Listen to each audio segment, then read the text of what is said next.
नमस्कार। मैं सूर्यकांत त्यागी, आपका होस्ट, और आप देख रहे हैं बिहार पटना का पहला health podcast show eternal track with Surya. आपका हृदय से स्वागत है। इस यूट्यूब पॉडकास्ट चैनल के माध्यम से मेरा उद्देश्य विभिन्न क्षेत्रों के विशेषज्ञों के द्वारा सही, जरूरी एवं सटीक जानकारी आप तक पहुंचाना है। इसी कड़ी में आज हमारे साथ उपस्थित हैं बिहार पटना से जाने माने एवं वरीय हृदय रोग विशेषज्ञ डॉक्टर अशोक कुमार। डॉक्टर अशोक कुमार बिहार पटना के Patna medical college and hospital के हृदय रोग विभाग में एसोसिएट प्रोफेसर हैं। डॉक्टर अशोक कुमार को कार्डियोलॉजी के क्षेत्र में कार्य करते हुए 20 वर्ष से भी अधिक का अनुभव है। He is eminent cardiologist from Patna, Bihar. Doctor Ashok Kumar ने अपने डीएम कार्डियोलॉजी की डिग्री देश के प्रतिष्ठित संस्थान एसजीपीजीआई लखनऊ से प्राप्त की है। एमबीबीएस एवं एमडी मेडिसिन की डिग्री बिहार के प्रतिष्ठित संस्थान Patna medical college and hospital से प्राप्त की है।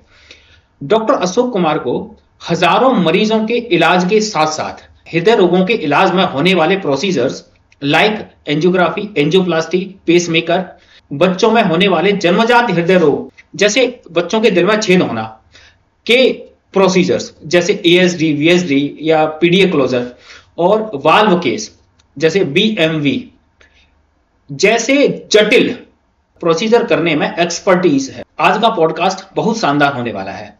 आज के पॉडकास्ट में हमने बात की है हृदय से संबंधित विभिन्न बीमारियों के बारे में, जैसे हार्ट अटैक, हाइपरटेंशन, बच्चों में होने वाले जन्मजात हृदय रोग के बारे में कि हृदय की बीमारियां क्यों होती हैं, कैसे होती हैं, इनका कारण क्या है, और हृदय की बीमारियों में लाइफस्टाइल, मेडिटेशन, व्यायाम, food habits, smoking, alcohol, stress के क्या इंपैक्ट होते हैं। आज के पॉडकास्ट में हमने बात किया है हृदय रोगों में क्या क्या सावधानियां बरतनी चाहिए, खान-पान कैसा रखना चाहिए, लाइफस्टाइल कैसी रखनी चाहिए। यदि आप स्वयं, आपके घर परिवार में कोई हृदय रोगी है तो यह पॉडकास्ट एकदम आपके लिए है। डिटेल जानकारी के लिए आपको पूरा पॉडकास्ट देखना होगा। आइए शुरू करते हैं।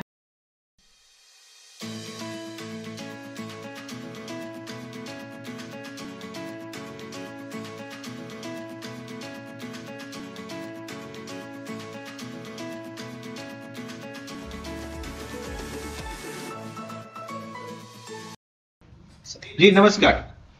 मैं doctor Ashok Kumar, associate professor department of cardiology, PMCH Patna से हूँ। आप लोगों के साथ अभी आया हूँ। मौसम को देखते हुए हम लोग बात करेंगे, क्योंकि अमूमन आपने देखा होगा, सुना होगा कि ठंड के मौसम में हार्ट संबंधी बीमारियां बढ़ जाती है, और आज के ज़माने में शायद ही कोई ऐसा घर हो जो जिसमें हार्ट की बीमारी ना हो। तो इसलिए आपने बहुत अच्छा टॉपिक चुना है, और लोगों को अवेयर करना इसके बारे में बहुत ही ज़रूरी है। सर्दी का समय है सर, क्या हृदय रोग के लिए या हृदय रोग की जो बीमारियां होती हैं उनके लिए कोई स्पेसिफिक समय होता है? जैसे सर्दी आते ही लोग अवेयर हो जाते हैं कि हृदय की हेल्थ को लेकर, या जो हृदय रोग से ग्रसित हैं पहले से, तो क्या ये वाकई ऐसा समय है सर्दियों का जिससे डरना जरूरी है लोगों को? जी बिल्कुल। जैसा कि देखते हैं हम लोग कि सीजनल वेरिएशंस हार्ट डिजीज का होता है, और सबसे पहले ऐसा कोई सीजन नहीं है कि जब हार्ट अटैक नहीं होता है, लेकिन सीजन में किसी सीजन में ज्यादा, किसी में कम, ऐसा डेफिनेटली देखने को मिलता है। तो अब हम हार्ट के बारे में इतना कंसर्न क्यों रहते हैं?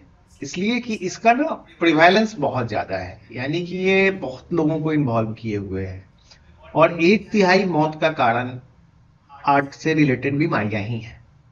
यानी कि 100 मृत्यु होती है तो उसमें से आप देखेंगे तो 32 से 33 डेथ सिर्फ कार्डियोवास्कुलर डिजीज के चलते होता है, और ये डाटा सिर्फ इंडिया का नहीं है, ये ग्लोबल डाटा है।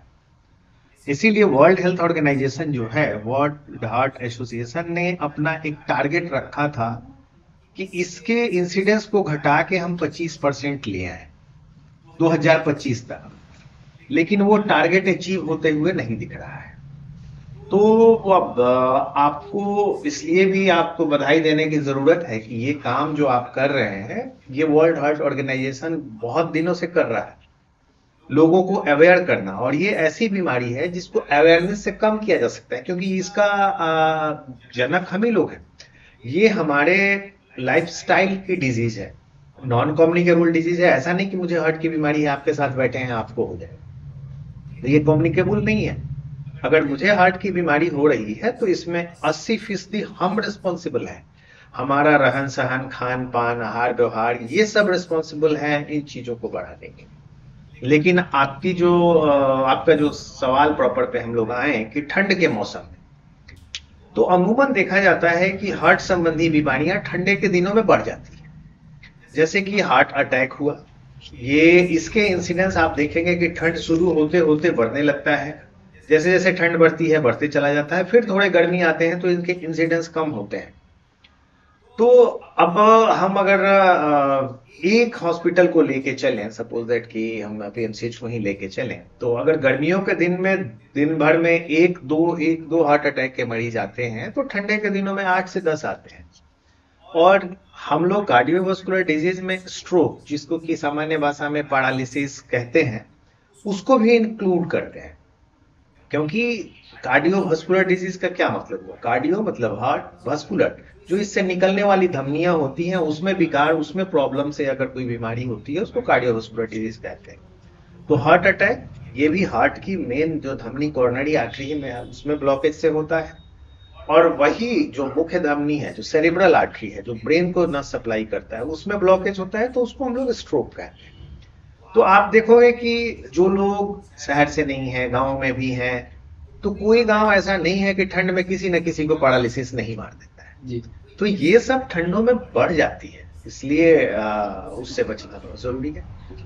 सर, हृदय रोग से मैं संबंधित, हृदय रोग से संबंधित मनुष्य को कौन कौन सी बीमारियां होती हैं? तो देखिए, हृदय रोग, अब ऐसे बात किया जाए तो हृदय बड़ा छोटा ऑर्गन है, 250 से 300 ग्राम इसका वेट ही होता है। तो आपके 70 किलो का वजन है, उसमें 250 से 300 ग्राम का है। लेकिन आप समझे कि ये अगर अपने शरीर को एक मशीन माना जाए तो उसका इंजन है, सबसे इंपॉर्टेंट पार्ट है। ये जब तक चल रहा है तब तक आपकी गाड़ी खींच रही है, ये रुका तो। और हम आराम करते हैं, सारे ऑर्गन आपके आराम करते हैं, लेकिन ये कभी रेस्ट नहीं करता है। तो जन्म से मरण तक ये पंप करते रहता है, तो इसीलिए ये वाइटल हो जाता है बहुत ज्यादा। और इसकी बीमारियां अलग अलग तरह की होती है जी। इसको समझना कोई बहुत रॉकेट साइंस नहीं है, बहुत सिंपली आप समझ सकते हैं हर कोई इसको, लेकिन थोड़ा अलग अलग ढंग से देखना पड़ेगा।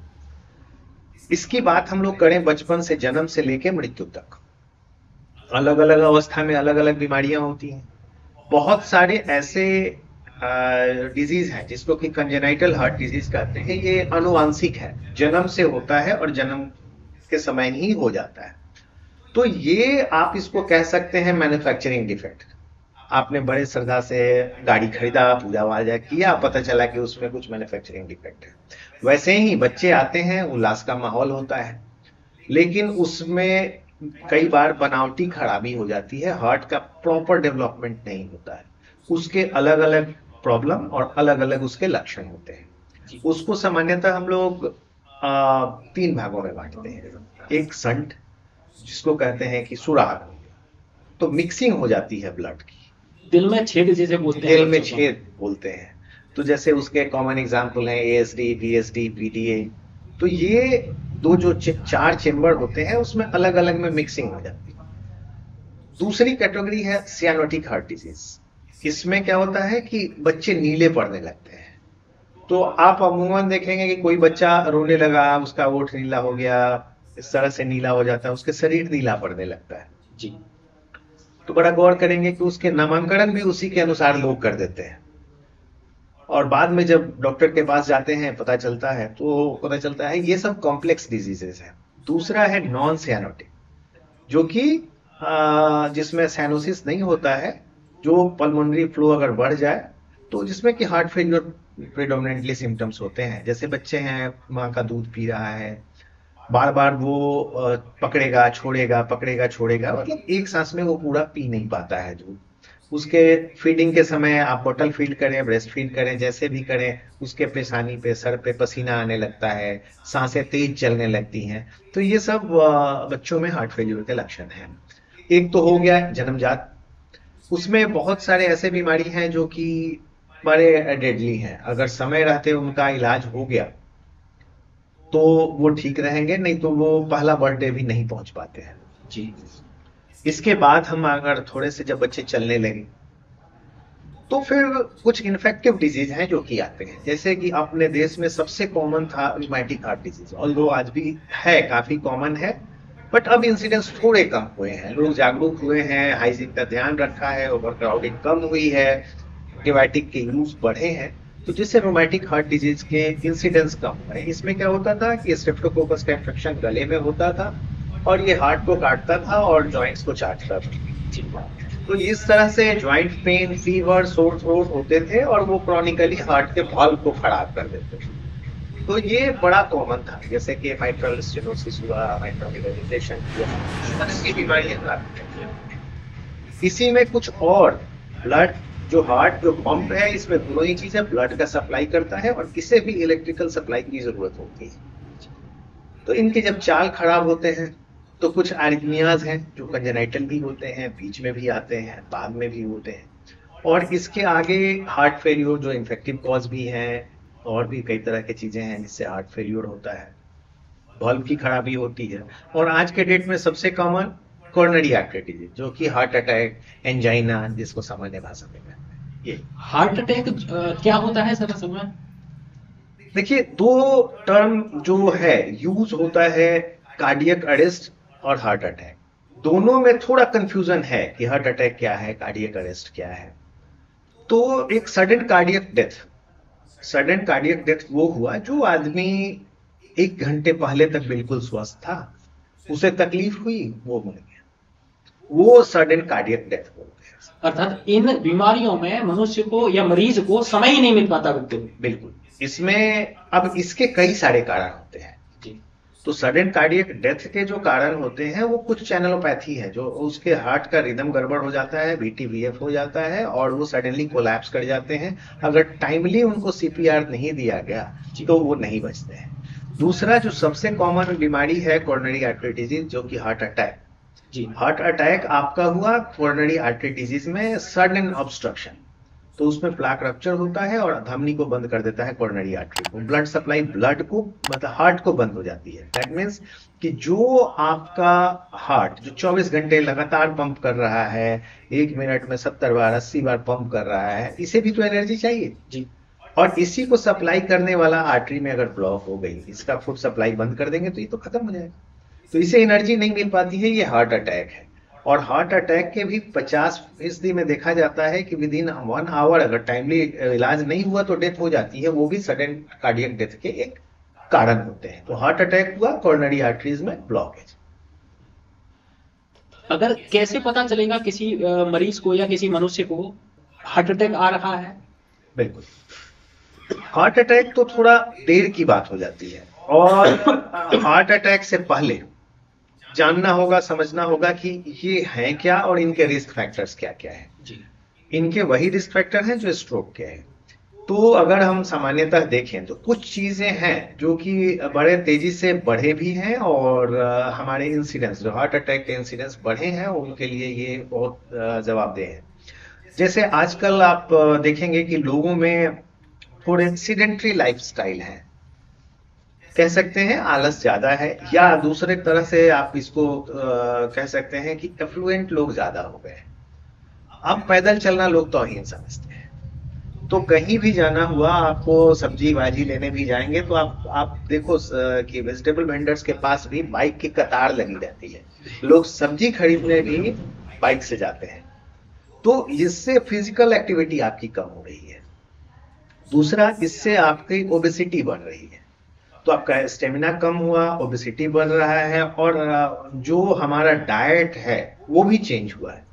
हम लोग वेस्टर्न डाइट एक्वायर कर रहे हैं, तो वेस्टर्न डाइट जो है वो फैट रिच डाइट है और शुगर रिच डाइट है। तो उससे क्या होता है, हमारा वजन बढ़ता है, वजन बढ़ने के साथ साथ कुछ और अवगुण आ जाते हैं। वो है जैसे कि ओबेसिटी के साथ डायबिटीज आ जाती है, ब्लड प्रेशर आपको गिफ्ट में मिल जाता है, और ये सब जब होने लगता है तो स्ट्रेस भी आने लगता है। जी।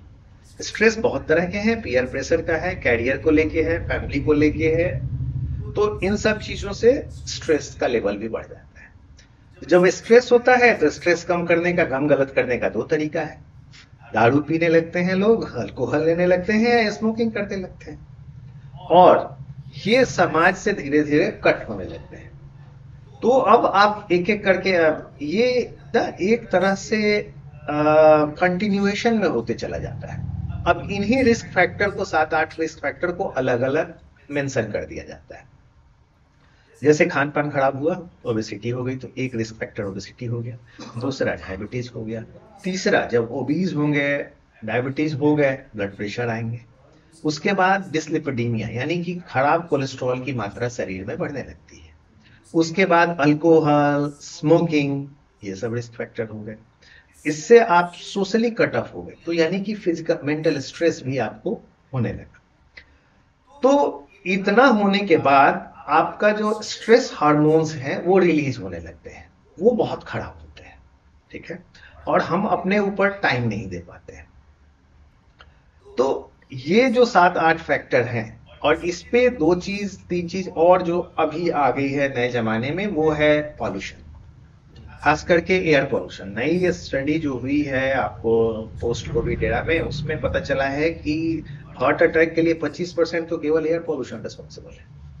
तो ये चीजें बहुत खराब है, और इसके लिए हम ही रिस्पॉन्सिबल हैं, क्योंकि शहर में आप झांक के देखो तो पेड़ पौधे मिलते नहीं है, आपके स्टूडियो में ही है, बाहर तो कंक्रीट के जंगल है।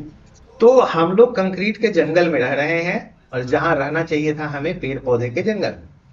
तो इन सबों से, और अब हम आते हैं कि ये जो 8 फैक्टर्स हमने बताया, अगर इसको कंट्रोल कर ले तो इन लोगों को हम लोग कहते हैं मॉडिफाइबल रिस्क फैक्टर। तो जो कार्डियोवास्कुलर डिजीज होने के 2 रिस्क फैक्टर होते हैं, एक मॉडिफाइबल, दूसरे नॉन मॉडिफाइबल। तो नॉन मॉडिफाइबल जिसको हम मॉडिफाई नहीं कर सकते हैं, वो है तो है, उसके लिए 20% दे दिया गया है, लेकिन 80% से ज्यादा यही मॉडिफाइबल रिस्क फैक्टर हैं जिनको कम कर सकते हैं। नॉन मॉडिफाइबल भी जानना जरूरी है, जैसे कि हमारा एज बढ़ रहा है, तो ये एक रिस्क फैक्टर है जो उम्र के साथ वेयर एंड टियर होता है, जो चेंजेस आते हैं वो होता है। तो अगर 70 के बाद होता है तो वो नॉर्मल चीजें हैं, वो एक्सेप्टेबल है। दूसरा सेक्स, जो हार्ट अटैक के इंसिडेंस मेल में ज्यादा होता है, तो हम मर्दों में थोड़ी सी रिस्क ज्यादा होती है, फीमेल थोड़े नेचर से प्रोटेक्टेड होते हैं। और तीसरा है फैमिली हिस्ट्री। अगर जेनेटिकली कुछ प्रॉब्लम है, जो कि अर्ली एज में आपके परिवार में किसी को हार्ट अटैक है, तो उसमें आप ज्यादा रिस्क में रहते हो हार्ट अटैक होने में। तो इन तीनों को तो हम चेंज नहीं कर सकते, ना अपना एज घटा सकते हैं, ना सेक्स बदल सकते हैं, ना जन्म हुआ है उसको चेंज कर सकते हैं, तो ये नॉन मॉडिफाइबल है। लेकिन जो मॉडिफाइबल 8-9 रिस्क फैक्टर्स हैं, इसको हम कंट्रोल करें तो हार्ट अटैक के इंसिडेंस को 80% तक कम कर सकते हैं, जो कि बहुत बड़ा नंबर है। मनुष्य में हृदय रोग जो है वो पीढ़ी दर पीढ़ी कैरी होते हैं। बिल्कुल, कुछ बीमारियां हैं जो कि पीढ़ी दर पीढ़ी कैरी होते हैं। अगर माँ बाप को रहे होंगे तो बच्चों में उनके कितने % चांस होते हैं?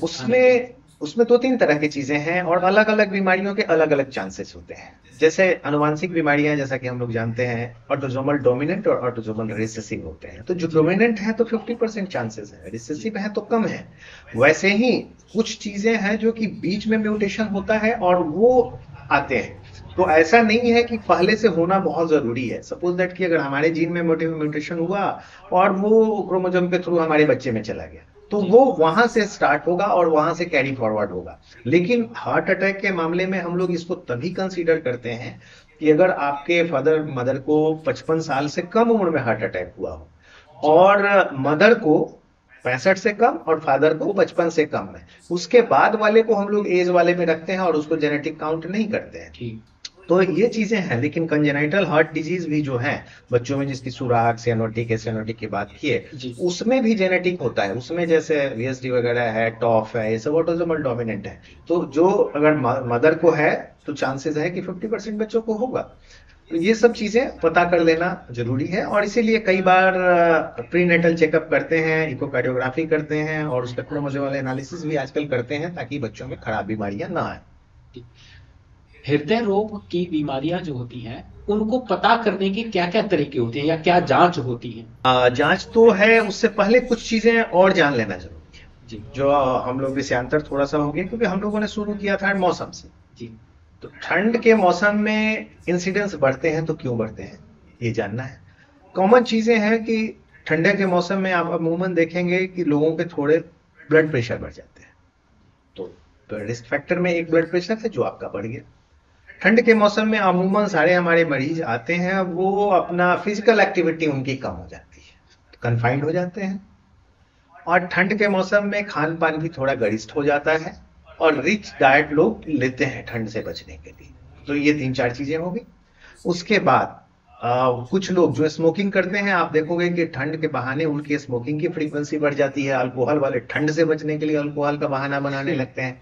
तो ये सब चीजें मिलके, और साथ में ब्लड की विस्कोसिटी, यानी कि आप समझें इसको कि खून गाढ़ा हो जाता है, यानी कि खून के क्लॉट होने की टेंडेंसी भी ठंड के मौसम में, ये सब मौसम का दुष्परिणाम है जिसके चलते वो बढ़ जाता है। सब मिलके हार्ट अटैक के इंसिडेंस को बढ़ा देते हैं। अब जैसा कि लक्षण के बारे में बात करें पहले, तो हार्ट अटैक के लक्षण क्या क्या हो सकते हैं। तो इसमें जो 3-4 cardinal science of heart disease है जो कि ओवरलैप करता है, बट अगर ये चीजें हो तो आपको सचेत हो जाना है। एक तो जो रिस्क फैक्टर जितने हम लोगों ने बात किया कि अगर आपके पास डायबिटीज हो गया, ब्लड प्रेशर हो गया, ओबेसिटी है, तो इन सब चीजों को, या धड़कन होने लगता है बार बार, सांस फूलने लगता है, तो फिर आप डॉक्टर से मदद ले सकते हैं। लेकिन जो साइन सिम्टम है, जो लक्षण है, उसको ध्यान रखने की जरूरत है। जैसे कि आप चलते हैं, चलने में आपकी सांस फूलने लगती है, तो इसका तो कोई एक डेफिनेट पैरामीटर नहीं है। लेकिन अब सपोज दैट कि हम आप अगर एक एज के हैं, हम आपके साथ चल रहे हैं, आप हमसे तेज चल रहे हो, हम पिछड़ रहे हैं, मतलब कि हमें प्रॉब्लम आ रही है। तो ये सब अर्ली चीजें हैं, और इसीलिए दोस्तों के साथ रहेंगे तो ज्यादा अच्छा रहेगा। आप दोस्त से मिलो ही नहीं, फोन से बात कर लो, कभी साथ चलो नहीं, तो ये सब चीजें भी आपकी मिस हो जाएंगी। तो इसलिए दोस्त बहुत जरूरी है। तो अगर आपको चलने में सांस फूल रहा है, पैरों में सूजन आ रहा है, रात में सांस फूलने से उठ के बैठ जाना पड़ रहा है, चलने में सीना भारी हो जाता है, और ये उसके बाद भी अगर आप एक्सर्ट करते हैं तो ये बाजुओं में उतरने लगे, गले की तरफ बढ़ने लगे, या चलने में चक्कर आने लगे, धड़कन काफी तेज हो जाए, पसीना आने लगे, ये सब लक्षण हैं हार्ट की बीमारियों के। आप विभिन्न जूता का फीता बांधने के लिए झुक रहे हैं, उसमें ही आपके सांस फूलने लगे, तो ये सब अर्ली सिम्टम्स हैं कि आपको हार्ट की बीमारी हो रही है। तो इस तरह के कुछ भी हो तो डॉक्टरी परामर्श ले लेना है। कई बार एटिपिकल सिम्टम्स होते हैं, जैसे गैस गैस गैस गैस तो होता है कि पेट चढ़ने लगा, गैस हो गया। तो अगर बार बार गैस परेशान कर रहा है, सामान्य गोलियों से आराम नहीं हो रहा है, तो डेफिनेटली जाके आपको अपने हार्ट हेल्थ का चेक कराना है।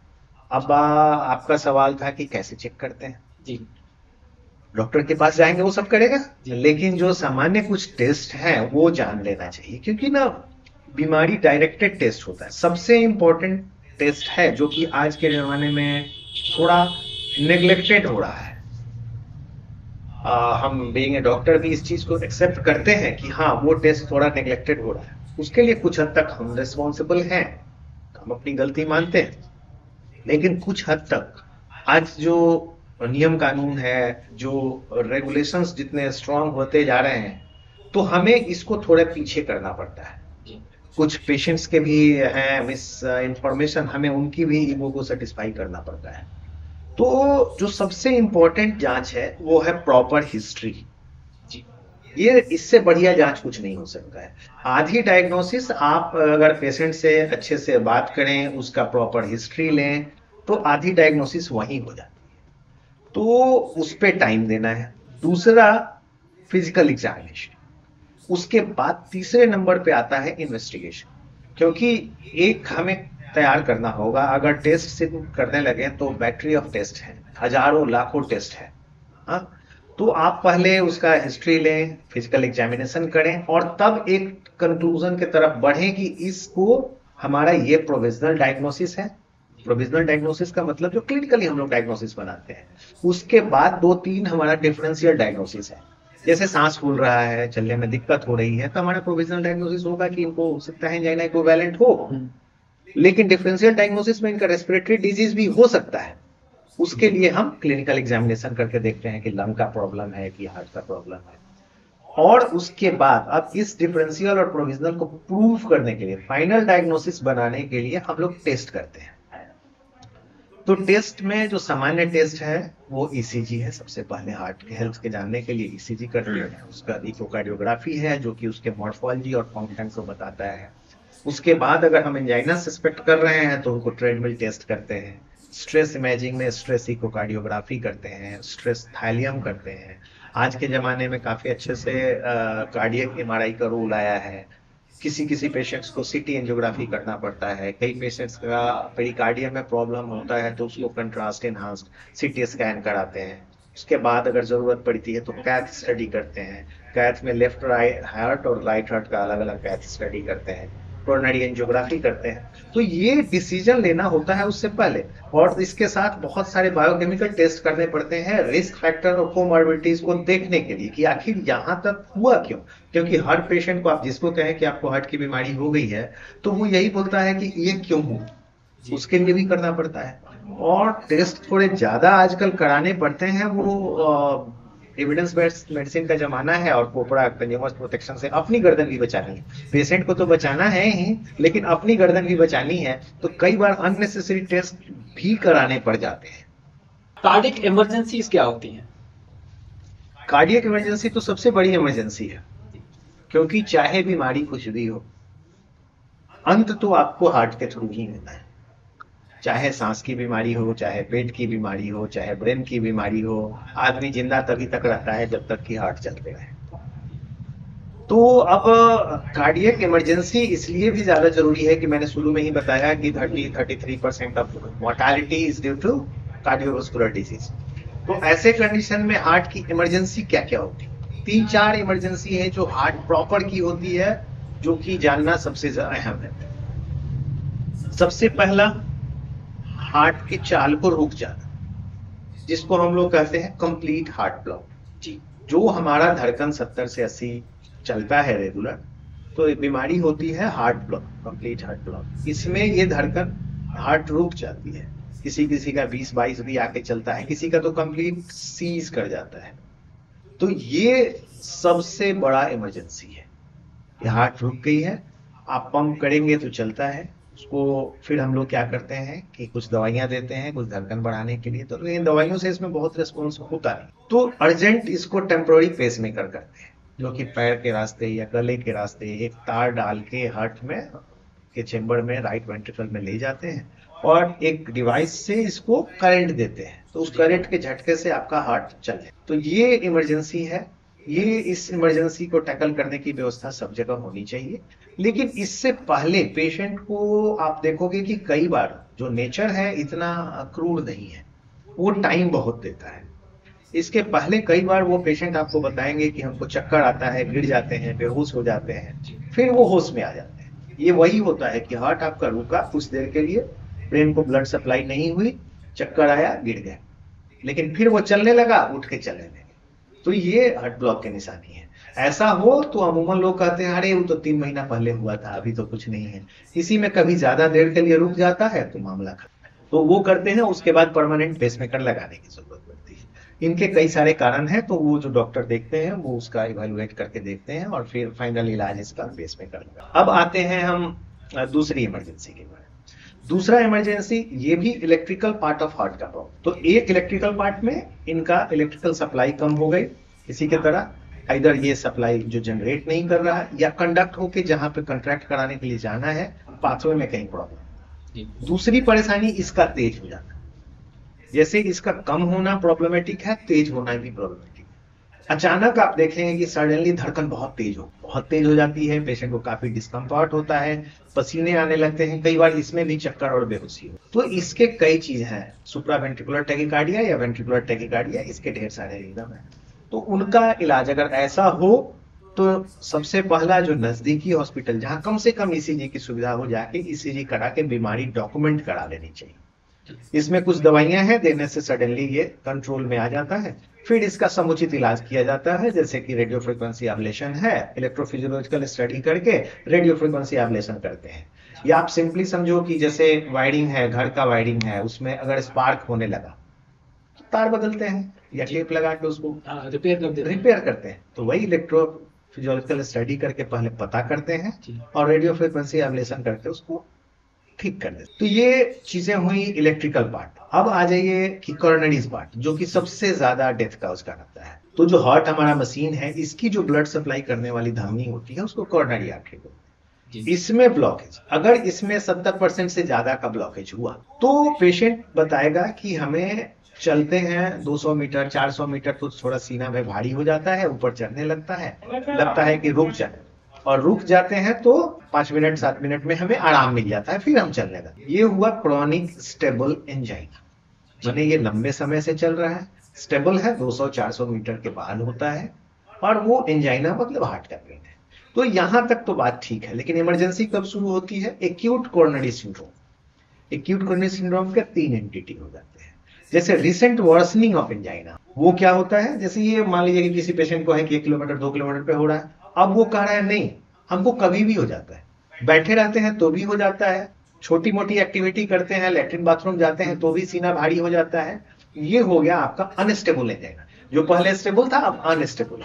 अब इसके बाद ईसीजी में कुछ चेंजेज आने लगते हैं और इसके मार्कर हम लोग टेस्ट कराते हैं ट्रोपोनिन। तो अगर ईसीजी में कुछ नॉन स्पेसिफिक चेंज है और ट्रोपोनिन पॉजिटिव हो गया, इसको नॉन एसटी एलिवेशन एमआई कहते हैं। और तीसरी इंडिकेटी जो सबसे खराब है वो है एसटी एलिवेशन एमआई। उसमें पेन होगा, वो परसिस्ट करेगा, लास्ट करेगा मोर देन 20 मिनट। उसके साथ एसोसिएटेड होंगे पर्सपिरेशन होगा, पाल्पिटेशन होगा, सिंकपी हो सकता है, और ये रेडिएट करेगा। तो ये क्यों होता है? अब इसमें हम लोग ब्लॉकेज की बात करें, जैसा कि बताया कि अप टू 70% तक जो ब्लॉकेज रहता है वो स्टेबल एंजाइना का रहता है, लेकिन ये ब्लॉकेज सडनली बढ़ गई, 90% 95% हो गया, लेकिन पार्शियली ओपन है ना, यानी कि सब टोटल ऑक्लूजन है, इसके चलते आपको नॉन एसटी एलिवेशन एमआई होगा, एनएसटेमी। और 100% कंप्लीट कट ऑफ, तो ये स्टेमिक प्रोड्यूस करता है। इसका क्या इंप्लीकेशन है? एक तो प्रोग्नोसिस में इंप्लीकेशन है, सबसे खराब तो सबसे 100% ऑक्लूजन वाला हुआ, लेकिन ये इनकी पैथोफिजियोलॉजी थोड़ी अलग होती है, इसलिए इनका इलाज भी थोड़ा अलग होता है।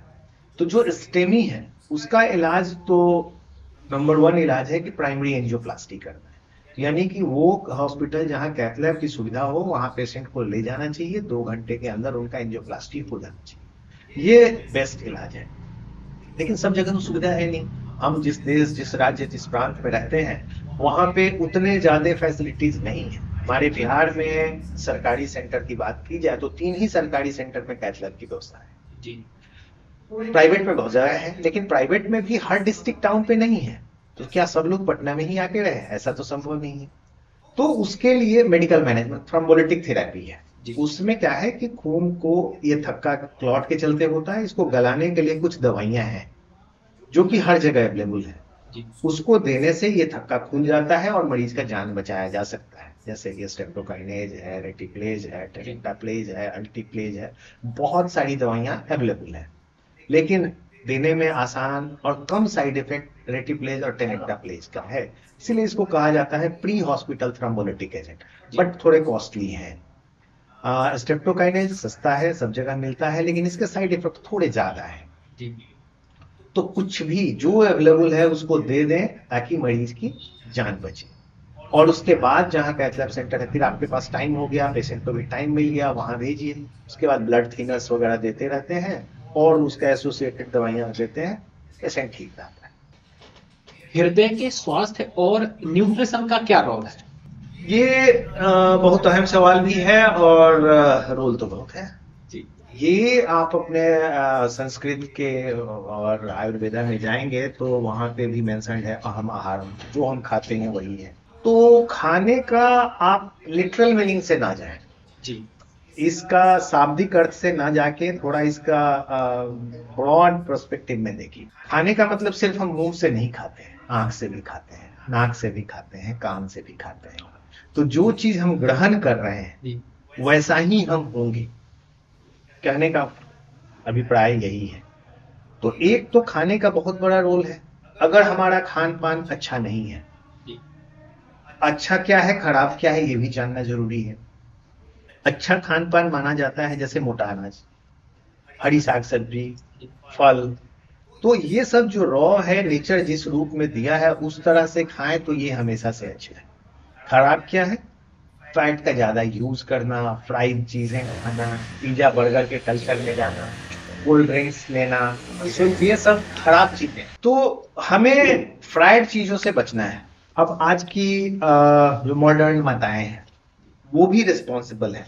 जैसे कि आपने सुना है चैरिटी बिगिंस एट होम, तो बीमारी भी बिगिंस एट होम ही होता है। आज की माताएं बहनों, उनको बुरा नहीं लगना चाहिए लेकिन फैक्ट है। हमें भूख लगती थी तो खाना क्या मिलता था?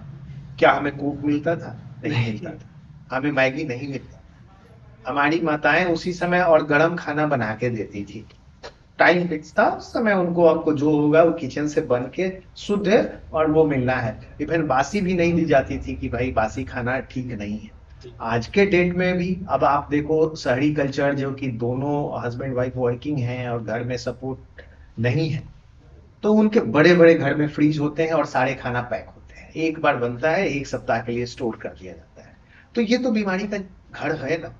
उसके ऊपर से हम लोग कोक मंगा के बड़ा बड़ा फ्रिज वाला पैक और 2 लीटर का पैक, सारे बच्चे Coke, chips, Kurkure, pizza, burger, इस पे जी रहे हैं। इनको, जबकि वही जहां से वेस्टर्न वर्ल्ड से कल्चर आया है, उन्होंने इसे लेबल किया है अनहेल्दी फूड। इनको जंक फूड कहते हैं। लेकिन ये इतना फेमस क्यों हुआ? क्योंकि कन्वीनियंट है। आज के जमाने में हर चीज आदमी को इंस्टेंट चाहिए। तो इंस्टेंट के जमाने में थोड़ी दिक्कत होने लगी है। कॉफी भी इंस्टेंट कॉफी चाहिए, प्यार भी इंस्टेंट, डाइवोर्स भी इंस्टेंट, सब कुछ, कहीं पे रुकना नहीं है। तो सबका बर्न धीरे धीरे धीरे धीरे हमारे ऊपर ही आता है और जल्दबाजी में ही हम लोग और ज्यादा परेशान हुए हैं।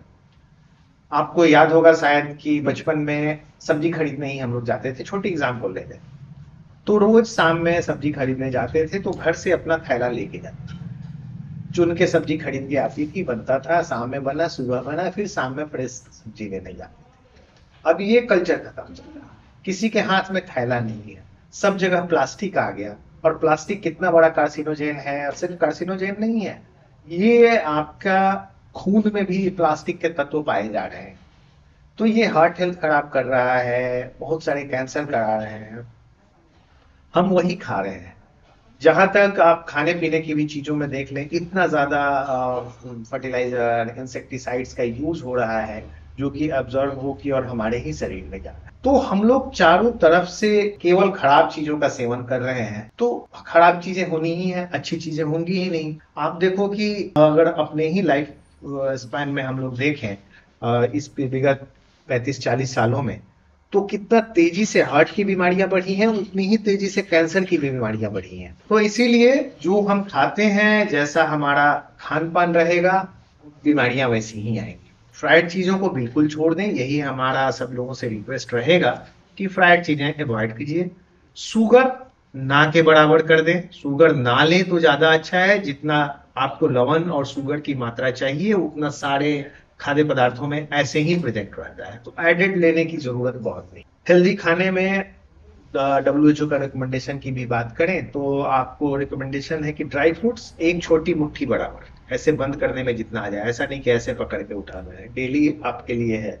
आप ट्रेडिशनली जाएं, अपने दादाजी लोगों से बात करें तो उनका कहना था कि 5 बादाम 5 अखरोट फुला के खाना है, उससे ज्यादा आती नहीं है इस छोटी मुट्ठी। तो उतना काफी है। आधा किलो कम से कम हरी साग सब्जियां होनी चाहिए, खाने में सलाद की मात्रा प्रचुर होनी चाहिए, फल की मात्रा आधा किलो रोज आपका सेवन करना है, और कार्बोहाइड्रेट को थोड़ा कट करना है, फैट कट करना है। शुगर सबसे बड़ा एनिमी है आपका, तो उसको कट करना है। और ये जो पॉल्यूशन हम लोग जिसके लिए खुद जिम्मेवार हैं, उनको कट करना है। तो इसको कट करेंगे तो हमारा डाइट काफी हेल्दी हो जाएगा। तो ना केवल हार्ट हेल्थ सही रहेगा, ओवरऑल आपके हेल्थ ठीक रहेगा और कई तरह के कैंसर से भी बचा जा सकता है। सर, लाइफ स्टाइल और एक्सरसाइज का क्या रोल है हार्ट हेल्थ में?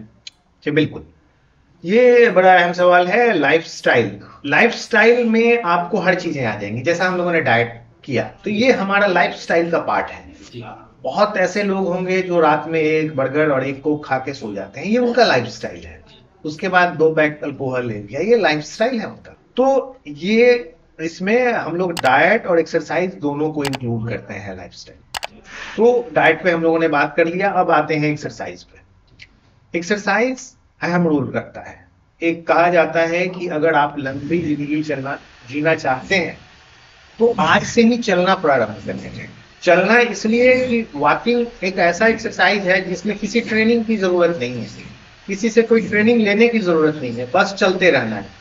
अगर आप 8 से 10,000 स्टेप्स डेली चलते हैं तो एक हेल्दी हार्ट के लिए जितना रिस्पॉन्स जो आप चाहिए उतना आपका हो जाता है।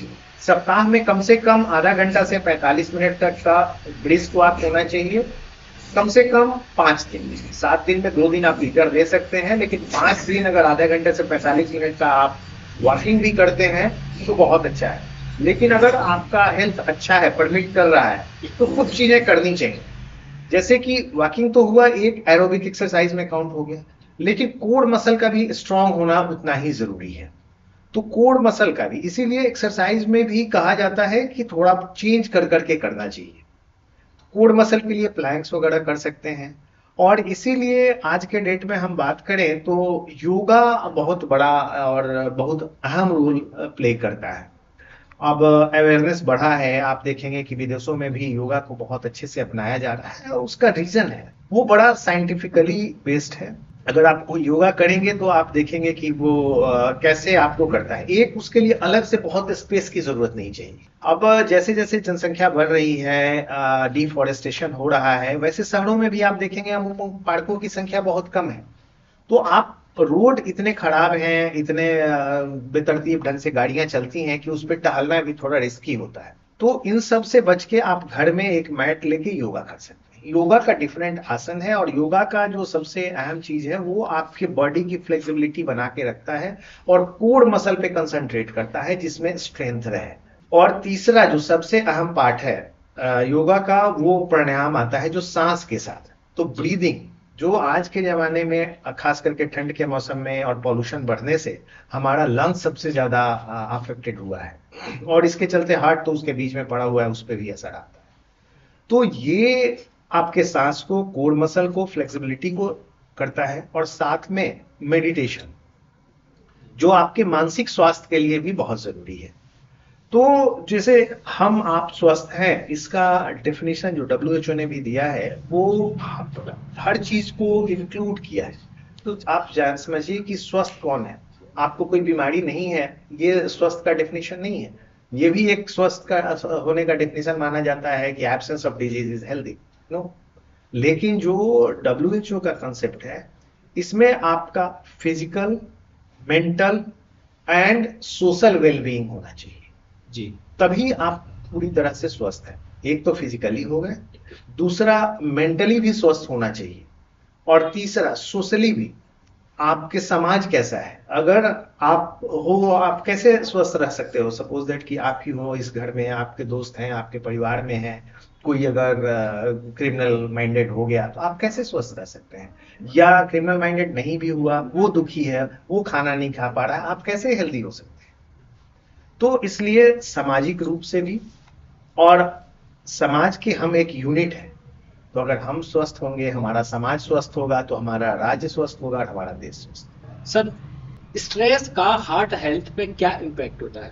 बहुत बड़ा इसका आपको हार्ट हेल्थ पे है, क्योंकि स्ट्रेस एक सिंपल, सुनने में बहुत छोटी चीजें लगती है आज के डेट में। पहले इस पे बात नहीं होती थी, लेकिन आज बात होने लगी है कि जितना एक्सरसाइज पे हम लोग बात करते हैं, फिजिकल एक्टिविटी जरूरी है, डाइट जरूरी है, नींद भी उतनी ही जरूरी है।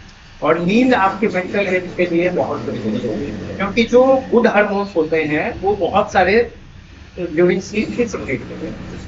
और अब स्ट्रेस की बात करें, जब स्ट्रेसफुल लाइफ में रहते हैं तो आपके स्ट्रेस हार्मोन सिक्रेट होते हैं, जो कि मेनली कॉर्टिसोल्स है, एड्रेनलिन है, नॉर एड्रेनलिन है, और ये बड़े खतरनाक स्ट्रेस रिलेटेड जो चीजें हैं, तो स्ट्रेस हार्मोन सिक्रीट होता है, और आप देखोगे कि उसमें कॉर्टिसोल, एड्रेनलिन, नॉरएड्रेनलिन काफी ज्यादा सिक्रीट होती है, और ये धमनियों को बुरी तरह खराब करते हैं।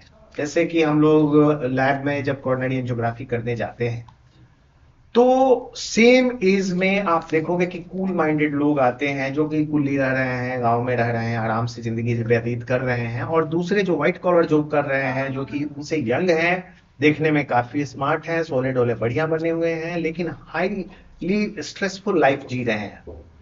उनकी कोरोनरी उनके बहुत खराब होती है कंपैरिजन में जिनके जो कि कूल लाइफ लीड कर रहे हैं। तो ये बहुत खराब है, इसीलिए आजकल ज्यादा एम्फेसिस दी जाती है कि 7 से 8 घंटे की स्लीप उतनी ही जरूरी है जितना कि एक्सरसाइज। सर, कार्डियोलॉजी के क्षेत्र में लेटेस्ट एडवांसमेंट क्या क्या है? लेटेस्ट एडवांसमेंट की बात की जाए तो कार्डियोलॉजी एक ऐसा साइंस है कि ये डेली डेवलप हो रहा है। ये इनको सप्ताह महीने टाइम नहीं लगते हैं, ये डेली डेवलप हो रहे हैं। जैसे कि इनके हर फील्ड में डेवलपमेंट हो रही है। जो पहले एंजियोग्राफी में बहुत ज्यादा मोर्टालिटी थी उसको कम किया है। उसके बाद बहुत सारी चीजें हैं जो कि पहले, जैसे कि वाल्व बदलने की प्रक्रिया थी। वाल्व बदलने की प्रक्रिया पहले सीधे ओपन करके ही करना होता था जी। पहले हार्ट अटैक का इलाज बाईपास ही था, अब पतली पाइप के द्वारा बाईपास को रिप्लेस कर दिया गया है। इवन बहुत ज्यादा कैल्सिफिकेशन रहता है, उसमें हम लोग रोटा एब्लेशन करके उसको ठीक कर देते हैं। डीप कैल्सिफिकेशन रहता है तो इंट्रावेस्कुलर लिथोट्रिप्सी का यूज कर रहे हैं, जिससे कि शॉक वेव देके और कैल्शियम को तोड़ के फिर उसमें स्टेंट लगा देते हैं। इसके बाद लाइफ सपोर्टिंग जो चीजें हैं वो बहुत आगे आ गई हैं, जैसे कि आर्टिफिशियल हार्ट और ब्रीज टू थेरेपी, जैसे पहला डिवाइस है उसको लगा के हम लोग कार्डियोजेनिक शॉक में इक्मो लगा के पेशेंट को सपोर्ट करते हैं, हार्ट को, लंग को, और फिर उसके बाद कुछ प्रोसीजर्स करते हैं। इसके साथ ही बड़े इम्प्रूवमेंट हुए हैं आर्टिफिशियल हार्ट में। तो जो हार्टमेट डिवाइस हैं उनके न्यूअर वर्जन हैं, उनके साइज छोटे हो गए हैं, जिनके हार्ट फेलियर है बिल्कुल काम नहीं कर रहे हैं, उसमें वो आर्टिफिशियली लगा के उसको दे देते हैं मशीन, तो 5 से 8 साल की अच्छी लाइफ रहती है उनकी। और आप कई सारे ऐसे वीडियो देखेंगे जो आर्टिफिशियल हार्ट पे हैं, अपना एक्सरसाइज कर रहे हैं। हार्ट ट्रांसप्लांट भी काफी सक्सेसफुली होने लगा है। तो ये सब चीजें हैं जो कि, और इसके बाद जेनेटिक भी कुछ चीजें हैं, जो जीन थेरेपी आ रहा है, स्टेम सेल थेरेपी आ रहा है। तो ये सब हार्ट के लिए अभी अपकमिंग चीजें हैं जो कि अच्छे रिकॉर्ड में आ रहा है। और साइंस की बात की जाए तो आर्टिफिशियल इंटेलिजेंस भी बड़ा रोल प्ले कर रहा है। अब जो एंजियोप्लास्टी करने के लिए हमें रहना पड़ता था, सर्जरी करने के लिए रोबोटिक सर्जरी आ गई है, तो अब ये हो गया है कि हमारे बदले रोबोट सर्जरी करेगा, बस हमें यहाँ मोबाइल से उसको डायरेक्ट करना है जी। तो यहाँ बैठे बैठे यहाँ से 50 किलोमीटर दूर भी आप सर्जरी कर सकते हो। ये सब डेवलपमेंट है और ऐसे ही चल रहा है। सर, आपकी पेशेंट सक्सेस स्टोरी, मरीज आपके पास रोज आते होंगे बीमारी लेके, फिर इलाज करवा के वापस जाते होंगे, बीच में फिर मिलने आते होंगे, तो क्या कहते हैं आपसे, क्या साझा करते हैं? कुछ कोई ऐसा मरीज मिला जिसने कुछ विशेष बताया हो अपना अनुभव? ये डेली का हिस्सा हो गया है, ये रोज का हिस्सा है। इसमें अब फिर हम यहाँ पे आएंगे, हमारी समाज जो है ना, वो थोड़ा कहना खराब लगता है, लेकिन हाँ चेंजेस बहुत जबरदस्त हुए। हर रोज का ये एक स्टोरी है, थोड़ा बुरा भी लग सकता है। द मोमेंट पेशेंट हॉस्पिटल में आता है, उस समय पेशेंट काफी सिक होते हैं, अटेंडेंट आपका हाथ जोड़े रहता है जी। ये रोज का सिलसिला है कि बचा लीजिए बचा लीजिए। जैसे ही थोड़ा ठीक होने लगता है वो हाथ जोड़ना बंद हो जाता है। हाँ, उसके बाद जब बिल की बात आती है तो फिर तो डॉक्टर डकैत हो गया, लुटेरा हो गया। अगर खुदा न खास्ते अगर कभी कुछ अनटुवर्ड्स हो गया तो पहला काम कि भाई वो पेशेंट तो गया ही, डॉक्टर की जान ले। ये हमारा सामाजिक डिटोरिएशन है। और इसके चलते आजकल क्या हो गया है कि बहुत सारे डॉक्टर रिस्की केस करना छोड़ दिए, नहीं करते हैं, क्योंकि जान सबकी प्यारी है। और आप ही जैसे हाईवे पे ड्राइव कर रहे हैं तो एक्सीडेंट नहीं हो इसकी क्या गारंटी है? वो तो हो ही सकता है, तो क्या हम चलाना छोड़ दें? और कोई भी डॉक्टर भगवान नहीं है, उसे ये नहीं पता होता है कि किसका क्या होना है। अपने पार्ट से बहुत एहतियात लेके और हम लोग काम करते हैं। ताकि पेशेंट को कोई नुकसान नहीं। कार्डियोलॉजी में खास करके अगर रिस्क 5% से ज्यादा होने लगता है तो हम लोग उसको हाई रिस्क कह के बता देते हैं पेशेंट को और छोड़ देते हैं कि भैया इसमें बहुत रिस्क है, ये काम हम नहीं करते। तो इतनी सेफ्टी लेने के बाद भी कई बार दुर्घटनाएं घटती हैं। तो इस तरह के लोगों की संख्या आजकल समाज में बढ़ने लगी है।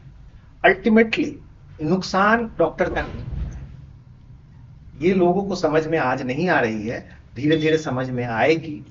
अल्टीमेटली नुकसान पेशेंट का ही होता है। जैसे कि पहले भी हमने बात किया, इन्वेस्टिगेशन इतना ज्यादा क्यों होता है? तो इन्वेस्टिगेशन ज्यादा करने के पीछे एक ये भी लॉजिक है, अपना जान बचाने के लिए डॉक्टर ज्यादा इन्वेस्टिगेशन लिखता है। इसको लोग दूसरे टर्म्स में लेते हैं कि क्यों करता है, लेकिन वो सब चीजें और गाइडलाइन, हर चीज के लिए हमें गाइडलाइन बताई जाती है कि ये करना है। और डॉक्टर्स के लिए अगर आप एक अस्पताल खोलते हो तो 52-53 जगह से क्लियरेंस लेना पड़ता है ना। तो अब इतना क्लियरेंस लेना आप समझ ही सकते हो कि हर क्लियरेंस में मुश्किल है।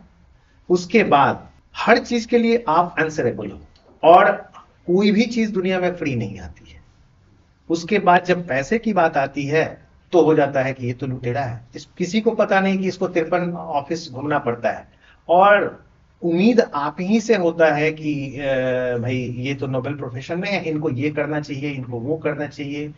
भाई मैं ये कहता हूं कि आज के डेट में भी कोई ऐसा, किसी भी खराब से खराब आप डॉक्टर का नाम ले लो, आप जाके देखो उसके दिन भर की दिनचर्या, 8 से 10 पेशेंट्स ऐसा नहीं होता है कि वो फ्री इलाज नहीं करता है, सब करते हैं। भाई तो ये रिस्पॉन्सिबिलिटी केवल डॉक्टर की तो नहीं है ना, जितने प्रोफेशनल हैं यही काम करें, हमारा समाज तो एकदम माने सतयुग में फिर पहुंच जाए। तो हर लोग दूसरे से उम्मीद करता है, अपने से नहीं करता, इसकी संख्या बढ़ी है।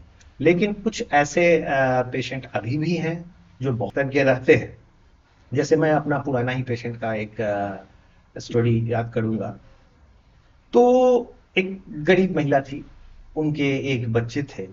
मैं ओपीडी खत्म करके 4 साढ़े 4 बजे निकल रहा था। उस समय वो आई ओपीडी में कि एक पेशेंट है, बेहोश है। अब मैंने नब्ज देखा तो नब्ज हार्डली 10-15 चल रहा था। उसके बाद तुरंत उनका पता किया तो उनको हिस्ट्री ली, बेटे से पता चला हार्ट में दर्द हुआ है, सीने में दर्द हुआ है, पसीना आया है, उसके बाद से बेहोश हो गई है। तुरंत स्ट्राइक किया कि भाई इनको हार्ट अटैक हुआ है, उसके बाद कंप्लीट हार्ट ब्लॉक में चली गई है। वैसे पेशेंट्स काफी खराब होते हैं, इनकी मोर्टालिटी मोर देन 80% देखी गई है। तो फिर हमने बड़ा क्लियरली कह दिया कि भाई देखो, इसमें बचने की संभावना 20% से ज्यादा नहीं। अगर आप रिस्क लेते हो तो मैं प्रयास करूंगा, ये कह नहीं सकता कि बचेगी कि नहीं, इसको बांध के चलो कि ये नहीं है, तभी हम कुछ कर पाएंगे। तो बेटा था, बोला जो ऊपर वाले की कृपा होगी सर, आपको जो प्रयास करना है करिए। तुरंत वहीं से हम उसको कैथ लैब ले गए, टेम्पोररी पेसमेकर डाले, हार्ट चलने लगा, एंजियोग्राफी किए, राइट कॉर्नरी आर्टरी बंद थी, उसको ओपन किया, स्टेंट डाला, एनोट्रोपिक सपोर्ट पे रखा। और सरप्राइजिंगली मुझे भी उम्मीद नहीं थी कि ये मिरेकल होगा। 1 घंटे के अंदर पेशेंट कॉन्शियस हो गई, उसका वाइटल सारे स्टेबल हो गए, कोई उसको किडनी की भी प्रॉब्लम नहीं निकली, जबकि अमूमन मल्टी ऑर्गन डिस्फंक्शन ऐसे में आने लगते हैं। वो पेशेंट आज भी आती है, उसके परिवारिक कुछ हुए तो कुछ नहीं, मतलब अपना घर परिवार जो होता है सब घर वैसे ही है, कुछ दिन किया फिर छोड़ दिया।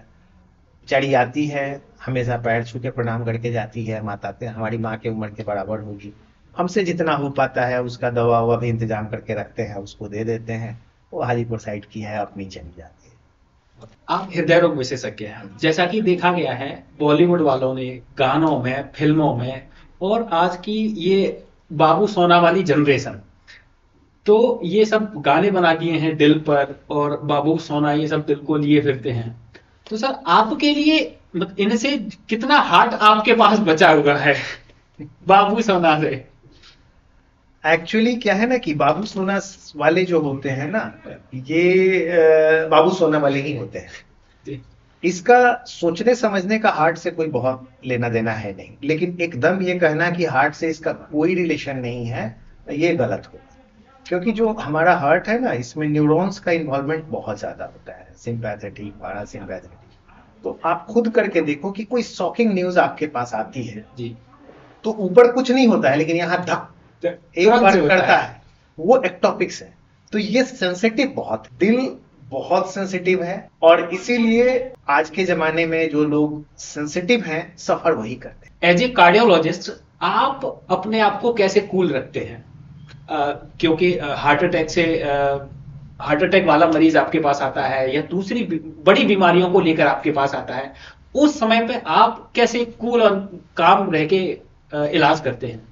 देखिए, कोशिश ही करते हैं। ये कोई पेशेंट, कोई अटेंडेंट ये नहीं समझ सकता है जी। लेकिन आप देखोगे कि जिस समय भी हम लोग ऑपरेशन करते हैं, एंजियोप्लास्टी ही करते हैं, उस समय किसी भी डॉक्टर का पल्स ऑक्सीमीटर लगा के देखो जी, हार्ट की धड़कन जो ऑपरेट करते रहते हैं 100 से ज्यादा, तो वो काफी स्ट्रेसफुल सिचुएशन है। लेकिन धीरे धीरे करते करते, अभ्यास करते करते इसको हम लोग कंट्रोल करते हैं, तटस्थ रहने का कोशिश करते हैं, और बहुत हद तक इसमें हम लोग कामयाब हो पाते हैं। इसलिए भी आप देखोगे कि हमें एथिकली भी और ट्रेनिंग के दौरान भी बताया जाता है, कोई डॉक्टर अपने नियर एंड डियर का खुद इलाज नहीं करता है। उस समय भावनाओं पर काबू रखना संभव नहीं हो पाता, क्योंकि हम भी तो इंसान हैं।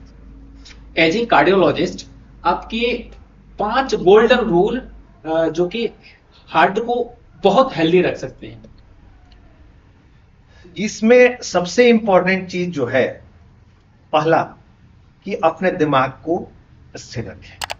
ये मेडिटेशन, मैं सबको कहूंगा कि योगा मेडिटेशन मैंने भी कुछ दिनों से प्रैक्टिस शुरू की है और उसका फायदा मुझे दिख रहा है।